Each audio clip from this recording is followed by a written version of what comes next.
হিমি নাকি আসলে এমন। লাল পোশাকে শুয়ে থাকা এই নারীর ছবি ভাইরাল হতে শোরগোল পড়ে গিয়েছে মিডিয়া জগতে। যার নামে এতদিন শান্তশিষ্ট একটা ভাবমূর্তি ছিল, সে কিনা আসলে পর্দার আড়ালে এমন জীবনযাপন করে। ছবি দেখে তো চোখ কপালে উঠেছে নেটিজেনদের। অনেকেই বলছেন এটা তার আসল রূপ, এতদিন সবাইকে ধোঁকা দিচ্ছিল।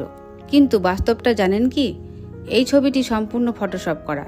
একজন নারীর শরীরের ছবিতে হিমির মুখ বসানো হয়েছে অত্যন্ত কৌশলে, যাতে মানুষ ধোঁকা খায়, অপমান করে আর কেলেঙ্কারি ভাইরাল হয়। এই ভিডিও বানানোর উদ্দেশ্য একটাই, আপনাকে সচেতন করা। আজ হিমি, কাল হয়তো আপনার বোন, স্ত্রী ও মেয়ের ছবি নিয়ে কেউ এমন খেলবে। আপনি কি তখনও চুপ করে থাকবেন? মনে রাখবেন, এই ধরনের মিথ্যা ছবি বানানো, ছড়ানো বা শেয়ার করা আইনের আয়ত্তায় পড়ে। ডিজিটাল নিরাপত্তা আইন অনুযায়ী অপরাধী শাস্তি পেতে পারে, জেল ও জরিমানা 2 হতে পারে। আপনার হাতে এখন শক্তি, আপনি চাইলে এই ধরনের ভুয়ো কন্টেন্ট থামাতে পারেন।